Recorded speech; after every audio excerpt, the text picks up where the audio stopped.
What's up YouTube, Christo here, and I've got another video for you. Gonna do a little haul. I ended up picking up some really cool records today, so I thought I'd show them to you. Plus I threw in one that literally arrived yesterday and I hadn't stuck it into my collection yet, so I thought I'd grab that while it's around. Most of these were used, some of them pretty cool old rare pressings. Nothing insanely rare or nothing insanely valuable, but just some cool stuff I've never seen before, had to pick up. A couple of new records, saved for the end because they're kind of special. But yeah, let's get into it. The first one, actually the first two are kind of novelty records, and I love novelty records, like I absolutely do. I have to stop myself from buying so many of them because I usually just buy them for the concept or the content that I'm not going to listen to, or I'll listen to once and then just shelf it. You know, just the cool things that they don't do anymore, like 60s and 70s novelty records I think are great. I love them. Even like kids records and stuff, Sesame Street records, and GI Joe records and stuff. I don't know, I love that stuff. I find it really interesting. So this one here, not exactly a kids record. This is Famous Ghost Stories. It's a compilation of like classic horror stories that is narrated, and then has some like spooky sounds dubbed in, or put over top, or whatever. I'm not really sure. I haven't listened to it. It was really cheap, and something pretty cool about this, it still has the original cellophane wrapping. It is opened, but it still has the cellophane with the original hype stickers, which is cool because I don't have hype stickers from this long ago. I have a few albums that still have the cellophane wrap on them, but none with the original stickers. It even has the original price tag, which is pretty cool as well. So I thought that would be something interesting to pick up. Really cheap as well. This one is a bit naughty, so I'm going to have to cover the front. This is Marilyn Monroe, Rare Recordings, 1948 to 1962. So she is actually topless on here, and I don't want to get it yanked off YouTube or flagged or everything, so I'm gonna have to cover her up for YouTube's modesty's sake. So what this is, and I'm not obsessed with Marilyn Monroe or anything. I love the cover. It's just so daring for a record from like the 70s. You wouldn't see a mainstream musician or artist or whatever, actress, release an album with them topless on the front. It's just, I don't know, I just kind of fascinated with it by how like the difference in modesty from today to like 40 years ago, or almost 40 years ago is.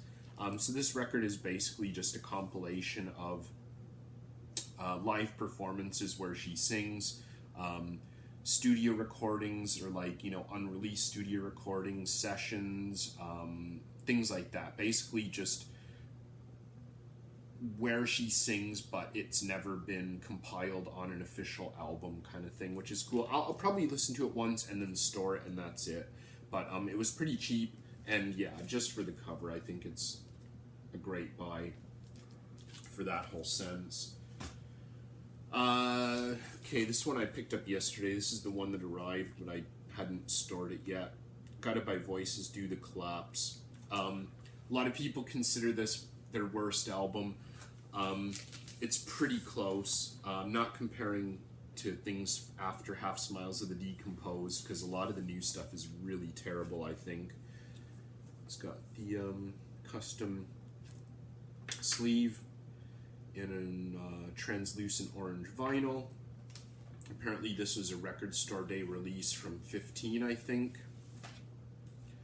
But it's good. I really don't hate this album. I would say Isolation Drills is worse. It's just too poppy and too goofy for me. This is a little bit heavier, a little bit more, I don't know, a little bit more rockin', let's say. And I do absolutely love the track Teenage FBI. I do have the 7-inch, so I didn't need this, but I've been working on my Guided by Voices collection recently, and I didn't want to miss out on it. I don't mind Isolation Drills either. There are a few decent tracks on it, but I would say of the, not including the early stuff, that's pretty bad. People kind of like Propeller to Half Smiles of the Decomposed. Yeah, this and Isolation Drills, I think a lot of people would agree are the worst. Next one, this is cool. I was looking for something else by a member of this group. They didn't have it anymore, and I saw this, and yeah, gotta grab that. This is Parliament's Chocolate City. This is the first Canadian pressing, which puts it in like the first wave of pressings, 1975, which is pretty cool. This is like pristine as well, like all the used stuff. I haven't looked at this, but it's from a pretty reputable seller online, so I'm pretty sure it will be in great condition. But all the used stuff I picked up today was in great shape. Not my favorite Parliament record. They definitely started to get all spacey and trippy soon after this, but it's still a really solid Parliament record. You know, if you're into that genre, if you're into space funk, P-funk, you know, you just can't go wrong with Parliament. And this is pretty good, even though I wouldn't say it's my favorite Parliament record. This is kind of cool. This is totally just by chance. Ned's Atomic Dustbin. I hadn't even thought of their name until quite recently. I ordered a 7-inch from Europe, and I could get 3 for the same price as 1. So I went through and looked, and I found another one quite quickly that I really wanted. And there were like 3 or 4 others that I was kind of like, should I get this one or this one or this one? I don't know. And I ended up going for a Neds single, I believe from this album as well, Are You Normal? And it just kind of like opened the floodgates and memories, because I used to listen to them in high school, like over 20 years ago, and I hadn't heard the name for so long. And the 7-inch arrived and it was okay, so I kind of just went through the YouTube cycle and listened to some Neds that I could find, and it's like, you know what, there's some decent tracks they did, and I looked on Discogs and they were just too expensive. This hasn't been pressed since it was released in the 90s on vinyl, which is, from what it looks like, most of their early albums are the same. So I saw it today and it was so cheap, like way cheaper than the cheapest one on Discogs, which is really cool, because you don't really see that for used records anymore, especially rare ones. So yeah, I picked this up. I actually remember painting these symbols on my wall when I was in high school in my bedroom. But yeah, I can't wait to listen to this. It's probably going to bring back a lot of memories. Oh yeah, and this one does have the custom inner sleeve as well, which is nice. And again, it looks basically unplayed, which is awesome. And this is cool. This is my surprise of the day.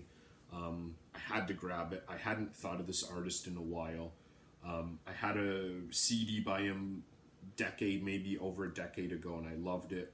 And I just never found any other CDs when I was living abroad of his from an era that I was interested in. And since I've been collecting, I haven't really seen anything, you know, for sale again of interest. And I saw this as like, gotta grab it. This is Desmond Dekker and the Aces, Israelites, which is, I believe, his most well-known song. So I knew Action. Yeah, that was my introduction to Desmond Dekker, was Action. A lot of my punk buddies that also listened to ska, a little bit of reggae and stuff, but mostly ska, and they got into Desmond Dekker. And I heard some Desmond Dekker they played that I actually liked. I was never into ska, I was never into punk, I was never into reggae, never really that much into punk, let's say. But I really liked Desmond Dekker, so I went out and bought Action. Loved it. Absolutely loved it. And yeah, I hadn't even thought of Desmond Dekker in years, so I saw this, I'm like, wow, cool, I gotta grab it. This is a really early Canadian stereo pressing. I think the only one that was pressed in Canada. I don't remember the year in this. I was scanning for a date earlier, but I don't recall. But yeah, really cool. I really can't wait to listen to this. A couple new records. Marky Smith from the fall died, quite surprisingly to me. Apparently he was not well, so some friends of mine who are a little bit more hardcore into the fall weren't overly surprised that he passed away in January.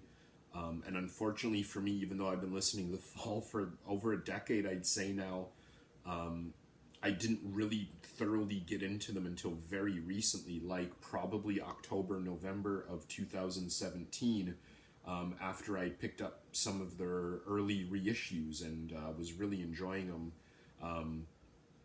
I already had Dragnet because that's my favorite fall record, but I ended up picking up Live at the Witch Trials and, you know, some of the later Rough Trade records and really enjoyed them. I'm totally into lo-fi at the moment. And yeah, so I was really digging a lot of those early fall records, so I was trying to go and get stuff after like This Nation's Saving Grace and pick up records that are much more obscure. Like Sublingual Tablet is like the last new fall record that I know of, and it's good. I wish I had a copy, but I don't. Anyways, so just trying to fill in these blanks, then Mr. Smith dies and collectability skyrockets, which is kind of expected for a cult figure, cult classic like The Fall. And yeah, luckily I was able to pick these up for retail.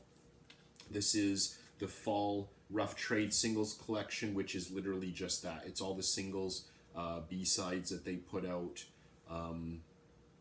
while on Rough Trade. Basically what drew me to this initially was because it has How I Wrote Elastic Man. I really like that track, and I was looking at a 7-inch of it, and literally for the price of the 7-inch shipped to Canada would be about what I paid for this entire 12-inch, and it's got, yeah, 10 tracks on here, so that's pretty cool. Really nice heavy duty, I don't know, PVC sleeve on it as well, which is pretty cool, or jacket on it as well. This one's pretty cool. I do have a copy of this already, I admit, but I wanted to pick up a copy to hopefully trade for something else rare by the fall. This is the Real New Fall LP, formerly Country on the Click, Narnak Records on baby blue vinyl. So even this is new, it does not come sealed. So I'll show you. It hasn't been played, so it's still new. Baby blue vinyl, pretty nice. And there's a little insert. Basically in that gap between like This Nation's Saving Grace and Sublingual Tablet, there's so much in there that I just missed out on, have not heard. Still, even kind of going through fall records and their Discogs entry, I still see stuff that I don't know, so I'm kind of hoping to trade that for something, you know, equally obscure or rare, whatever, because there's a lot of cool stuff that they did that I just have never even seen, you know, come up for sale or whatever. But anyways, there you go. There's my little haul for today and yesterday, I guess, technically. But definitely got some lots and lots and lots more videos to do, just, you know, time constraints and all. So thanks for watching. Thank you so much for subscribing. I know my numbers are still really small, but they're growing, and, you know, that's all that matters. You know, I appreciate all my subscribers. So thanks for watching. I'll see you again soon.